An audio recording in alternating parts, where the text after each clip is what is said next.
صلی اللہ علی محمد صلی اللہ علیہ وسلم۔ اعوذ باللہ السمیع العلیم من الشیطان الرجیم، بسم اللہ الرحمن الرحیم، والصلاة والسلام علی رسولہ الکریم۔ آج ہم بخاری شریف باب الوضو اس کی آیت نمبر 138 پڑھیں گے، اور اس میں جو باب ہے وہ باب ہے التخفیف فی الوضو،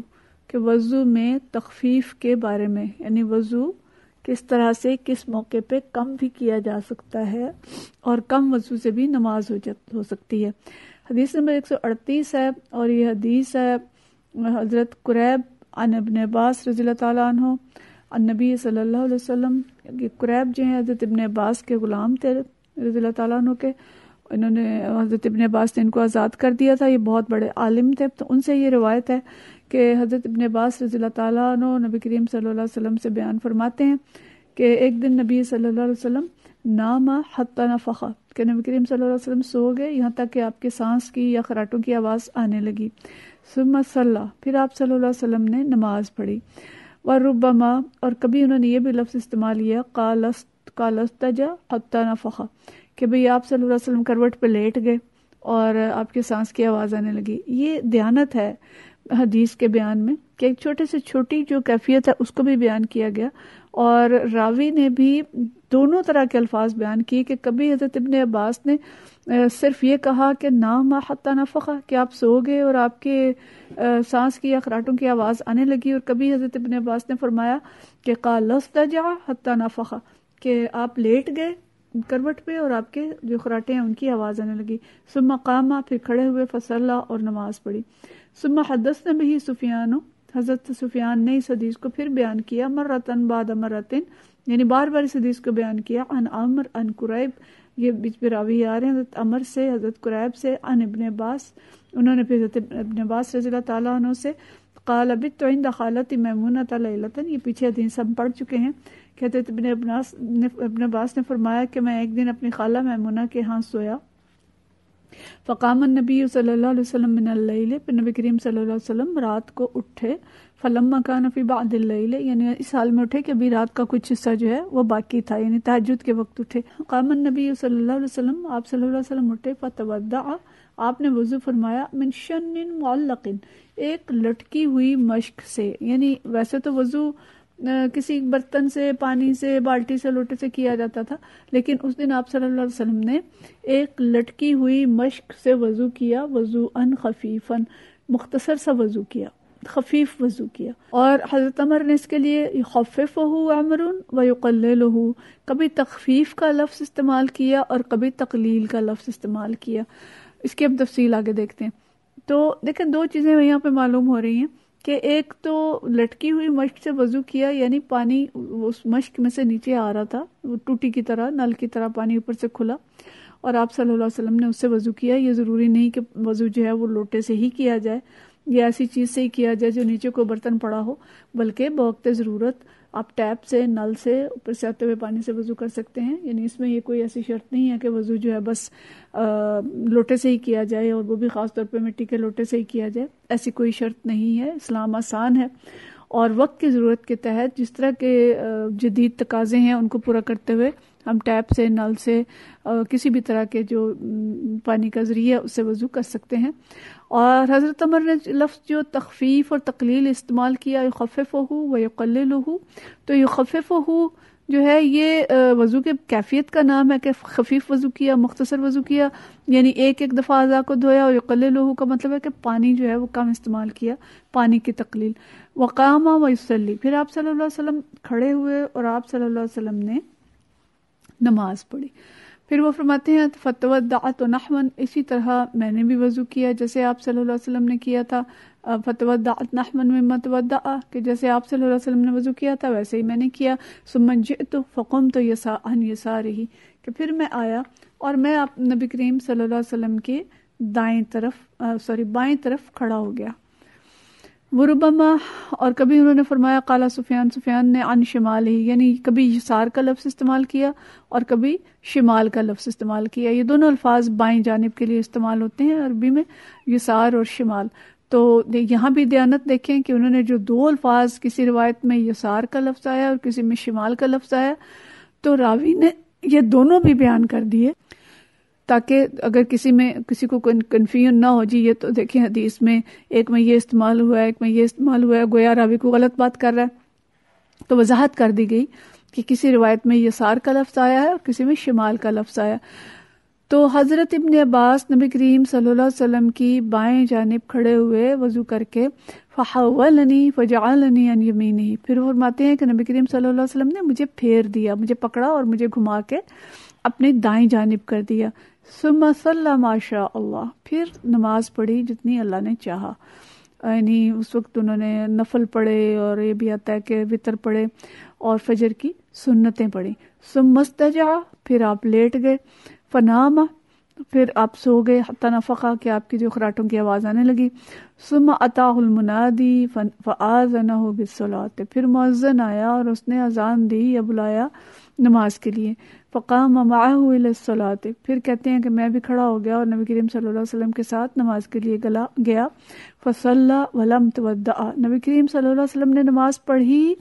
اور دوبارہ وضو نہیں کیا۔ تو مطلب یہ ہے کہ نبی کریم صلی اللہ علیہ وسلم سو گئے تھے لیکن سو کے اٹھ کے دوبارہ وضو نہیں کیا۔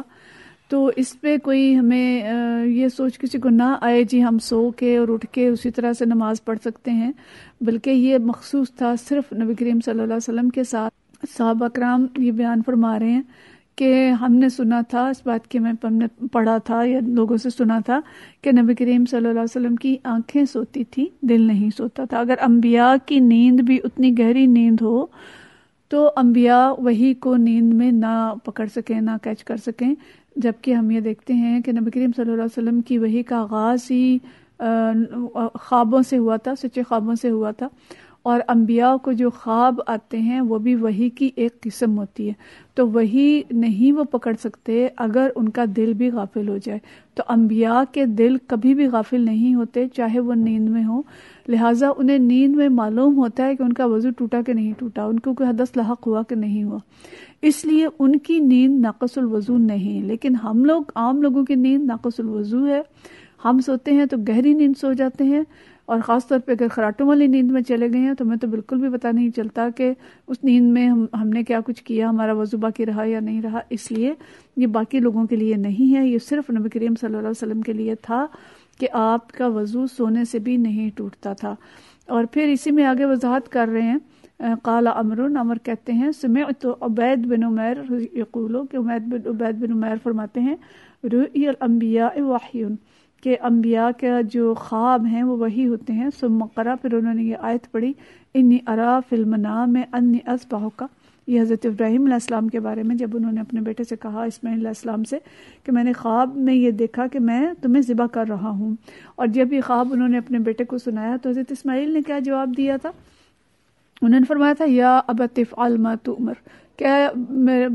والد آپ کو جو حکم دیا گیا ہے آپ وہ کر گزریے۔ مطلب یہ ہے کہ وہ بھی نبی تھے، انہیں بھی سمجھ آ گئی کہ نبی کا خواب صرف خواب نہیں ہوتا بلکہ یہ وحی ہے اور اللہ تعالیٰ نے اس کا حکم دیا ہے، لہٰذا دونوں انبیاء اس بات پہ تیار ہو گئے اور انہوں نے حضرت اسماعیل کو لٹا لیا اور ان کی گردن پہ چھری رکھ دی۔ تو یہ اس چیز کا ثبوت ہے کہ انبیاء کے خواب وحی ہوتے ہیں اور انبیاء کی نیند ناقص الوضو نہیں ہوتی۔ تو اس حدیث سے جو دو چیزیں ہمیں معلوم ہوئی وہ یہ ہے کہ بوقت ضرورت خفیف وضو کیا جا سکتا ہے، کہ اس وقت نبی کریم صلی اللہ علیہ وسلم نے مشق سے وضو کیا، کم پانی ہوگا، اور ہمیں معلوم ہے کہ صحرائی علاقہ تھا اور اس وقت یہ موٹریں نہیں تھیں، بجلی نہیں تھی، پانی کی قلت ہوتی تھی، تو اس قلت میں کم پانی سے بھی وضو کیا جا سکتا ہے۔ اور یہ ایک اصول ہے کہ بوقت ضرورت پانی کم ہے یا کوئی اور مجبوری ہے تو ہلکا وضو کیا جا سکتا ہے، صرف ایک دفعہ اعضائے وضو کو دھوئیں گے تو وضو ہو جائے گا، لیکن یہ معمول نہیں ہونا چاہیے کہ ہر وقت ہم کم پانی سے ہی وضو کریں اور ہر وقت ہم جلدی میں ہی ہوں اور ایک دفعہ وضو کر کے بس ہم سمجھے کہ ہمارا وضو مکمل ہو گیا، ایسا نہیں ہونا چاہیے۔ یہ بوقت مجبوری کہ ایک آسانی ہے جس کو ہم استعمال کر سکتے ہیں، اور اس کا جو ثبوت ہے یہ ایک اگلی حدیث میں ہمیں ملے گا، اور یہ حدیث ہے ہی وضو کی تکمیل کے بارے میں۔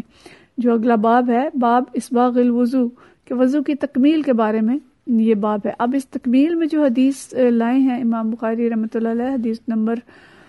139 ہے یہ حدیث بھی حضرت قریب مولا ابن عباس جو ہیں یہ حضرت اسامہ رضی اللہ تعالیٰ عنہ سے بیان کرتے ہیں۔ ان قریب میں مولا ابن عباس ان اسامہ بن زید سے بیان کرتے ہیں انہ سمعہ یقول کہ میں نے اسامہ بن زید کہتے ہوئے سنا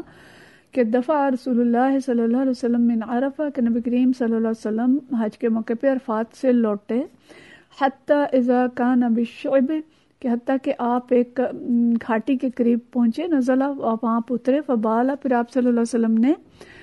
پیشاب کیا، ثم تودع پھر آپ نے وضو فرمایا، ولم یسبغ الوضو اور وضو میں اسباغ نہیں کیا، یعنی وضو کو پوری طرح مکمل یعنی بہت مل مل کے نہیں دھویا۔ یہ جو اسباغ الوضو ہے یہ اس کا مطلب ہے مل مل کے دھونا، کہ آپ نے مل مل کے نہیں دھویا، بس خفیف سا وضو کیا۔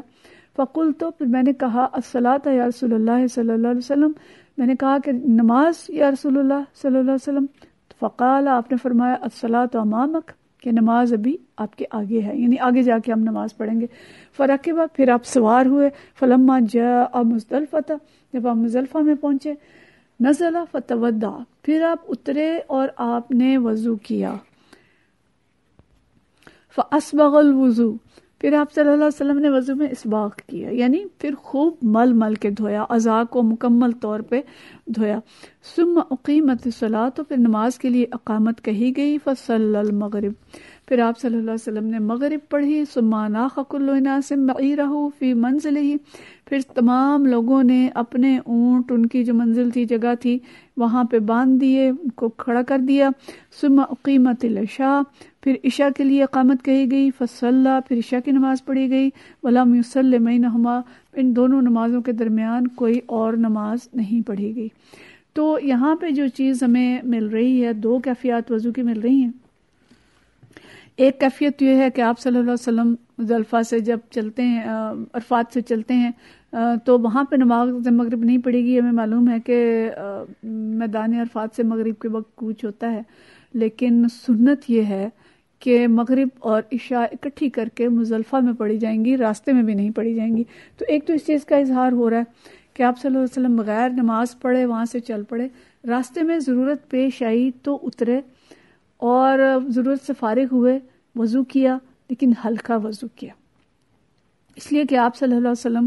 نماز کا ارادہ نہیں رکھتے تھے، تو آپ نے ہلکا سا وضو کیا، ایک ایک دفعہ صرف اعضاء کو دھویا۔ اور یہ کہ آپ صلی اللہ علیہ وسلم ہر وقت باوضو رہتے تھے، پاک رہتے تھے، تو اس لیے آپ نے اس وقت جو ہلکا وضو تھا وہ کر لیا، اور جب صحابہ نے یاد کرایا کہ نماز، تو آپ نے فرمایا کہ نہیں، نماز ابھی نہیں پڑھیں گے، نماز آگے جا کے پڑھیں گے۔ تو سنت یہ ہے کہ دونوں نمازیں جو ہیں مغرب اور عشاء مزدلفہ میں جا کے جمع کی جائیں گی۔ اور دوسری چیزیں میں پتہ چلی کہ اگر صرف پاکی کے لیے وضو کرنا ہے تو وہ وضو خفیف بھی ہو سکتا ہے، ضروری نہیں ہے کہ اس کو لمبا اور 3 دفعہ دھویا جائے۔ لیکن جب نماز کا وقت آیا، جب مزدلفہ میں اترے اور نماز پڑھنی تھی، تو آپ صلی اللہ علیہ وسلم نے دوبارہ وضو کیا، اور اس وضو کو پھر اسباغ کے ساتھ کیا، پورا مکمل وضو کیا۔ تو 2 مرتبہ وضو فرمایا اس سفر میں۔ اور یہ 2 حدیث جو ہم نے پڑھی، سابقہ حدیث اور یہ والی حدیث، دونوں کو ملا کے اگر ہم دیکھیں تو وضو میں تخفیف کے بارے میں ہمیں پتہ چل رہا ہے کہ ایک کیفیت وہ تھی جب رات کو اٹھے، پانی کم تھا، ایک مشکزہ تھا، اور ظاہر ہے باقی گھر والوں نے بھی اس سے وضو کرنا ہوگا، تو اس سے نبی کریم صلی اللہ علیہ وسلم نے خفیف وضو کر کے بھی نماز پڑھ لی۔ دوسری دفعہ سفر میں ہے، نماز آگے جا کے پڑھنی ہے، محض باقی مطلوب ہے، اس وقت بھی آپ نے خفیف وضو کر لیا، تخفیف کر لی، صرف ایک ایک دفعہ دھویا اور چل پڑے۔ لیکن جب آگے نماز پڑھنی تھی اور پانی میسر تھا تو آپ صلی اللہ علیہ وسلم نے اسباغ کیا اور وضو کو مکمل کیا، 3 دفعہ اچھی طرح سے مل مل کے آزاد ہوئے۔ اب یہاں سے اصول میں کیا پتہ چلتا ہے کہ تخفیف کب کرنی ہے اور مکمل وضو کب ہے۔ تو تخفیف بحالت مجبوری ہے، پانی کم ہے، کوئی اور مجبوری ہے، مثلا جلدی ہے، گاڑی چھوٹ جائے گی، اسٹوڈنٹ ہے، کو پڑھتا ہے، بیچ میں وقفہ لے کے آیا نماز پڑھنے، کلاس چھوٹ جائے گی، کوئی اور ایسی وجہ ہے، بیمار ہے، مریض ہے، تو یہ تخفیف ہو سکتی ہے، لیکن یہ معمول نہیں ہونا چاہیے۔ صرف پاکی کے لیے وضو کرنا ہے تو بھی تخفیف ہے، لیکن نماز کے لیے معمول میں مکمل 3 دفعہ اعضاء کو دھونا چاہیے، مل مل کے دھونا چاہیے، یہ عادت ہونی چاہیے، اور نور اسی سے بڑھے گا، نماز بھی اسی سے درست ہوگی۔ تو دو کیفیات ہیں اور دونوں مختلف اوقات میں ان کا ہمیں تفصیل سے پتہ چلتی ہے۔ ظاہر حدیث مختصر ہوتی ہے اور اس سے جو علماء ہیں وہ مسائل نکالتے ہیں اور اس سے لمبی تفصیلات ہمیں پتہ چلتی ہیں۔ تو ہمیں یہ معلوم ہوا کہ دین اسلام ایک فطری دین ہے، انسان کی سہولت اور مجبوری کو پیش نظر رکھا جاتا ہے، اس پر کوئی فالتو مشقت اور محنت نہیں ڈالی جاتی، یہ آسان دین ہے، بس ہم عمل کرنے والے بن جائیں۔ اللہ نے ہر حال میں ہمارے لیے آسانیاں رکھی ہیں اور ان آسانیوں کو ہم بوقت ضرورت استعمال کر سکتے ہیں۔ تقویٰ یہ بھی نہیں ہے کہ مجبوری ہے، پریشانی ہے، لیکن بس ہم یہ سمجھیں کہ جو مشقت والے راستے ہے وہی ہم نے اختیار کرنا ہے۔ نبی کریم صلی اللہ علیہ وسلم نے جو کچھ کیا وہی تقویٰ ہے، اور آپ صلی اللہ علیہ وسلم نے آسانیوں کو بھی استعمال کیا اور تسلیوں کو بھی استعمال کیا، اور تقویٰ کی جو معراج تھی اس تک بھی پہنچے۔ تو اللہ تعالی ہم سب کو دین اسلام پہ مکمل طریقے سے عمل کرنے کی توفیق عطا فرمائے، ہمیں ان لوگوں میں شامل فرمائے جو کہ جن کے نبی کریم صلی اللہ علیہ وسلم پہچانیں گے روز محشر، اور اعضائے وضو جن کے چمکتے ہوں گے۔ وآخر دعوانا ان الحمد للہ رب العالمین۔